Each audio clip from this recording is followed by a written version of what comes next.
একটি নাচের ভিডিও আর তাতেই ভেঙে গেল একটি বিয়ে। ঘটনাটা অবিশ্বাস্য হলেও সত্যি। ঢাকার ধামরাইতে এক পাত্রীর একটি পুরনো নাচের ভিডিও দেখে বিয়ে বাতিল করে দিয়েছে পাত্রপক্ষ। এই ঘটনা এখন এলাকায় চরম আলোচনার বিষয় হয়ে দাঁড়িয়েছে। সবকিছু ঠিকঠাক চলছিল, পাত্রপাত্রীর মধ্যে কথাবার্তা শেষ, আত্মীয়স্বজন নিমন্ত্রণও পেয়ে যাচ্ছেন, বিয়ের দিন তারিখও ঠিক। কিন্তু হঠাৎ একটি ভিডিও ভাইরাল হয়ে যায়। সেখানে দেখা যায় পাত্রী স্থানীয় এক অনুষ্ঠানে আনন্দের সাথে নাচছেন। নাচটি অশ্লীল কিছু ছিল না, বরং উৎসবের আনন্দে এক সাধারণ মেয়ের প্রাণখোলা প্রকাশ। কিন্তু পাত্রের বাবা সেই ভিডিও দেখেই ক্ষুব্ধ হয়ে ওঠেন।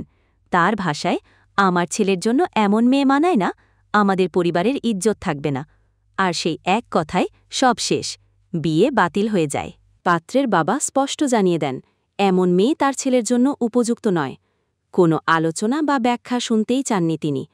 পাত্রীর পরিবার এই ঘটনায় ভীষণভাবে অপমানিত ও মর্মাহত। মেয়েটির বাবা কাঁদতে কাঁদতে বলেন, একটা নাচ করল বলেই মেয়ের জীবনটা থেমে যাবে? এই সমাজ এখনও মেয়েদের স্বাধীনতা মানতে পারে না। এই ঘটনাটি সামনে আসতেই সামাজিক মাধ্যমে শুরু হয় তীব্র সমালোচনা। অনেকে বলছেন, এটা ২০২৫ সাল, আর এখনও এমন মানসিকতা? কারো প্রশ্ন, যে মেয়ে আনন্দ করে সে কি খারাপ মানুষ? আবার কেউ লিখেছেন, নাচতে জানে মানে জীবন জানে। এই ঘটনার মাধ্যমে আবারও সামনে এলো এক চিরচেনা প্রশ্ন, নারীদের স্বাধীনতা নিয়ে সমাজ এখনও কতটা সংকীর্ণ? যেখানে ছেলেরা নাচে, গান করে, ভিডিও বানায়, সেখানে একজন মেয়ের একটু নাচই হয়ে গেল তার জীবনের বাধা। একটা ছোট্ট ভিডিও, একটা ছোট্ট মুহূর্ত, আর তাতেই ভেঙে গেল একটা সম্পর্ক, একটা স্বপ্ন।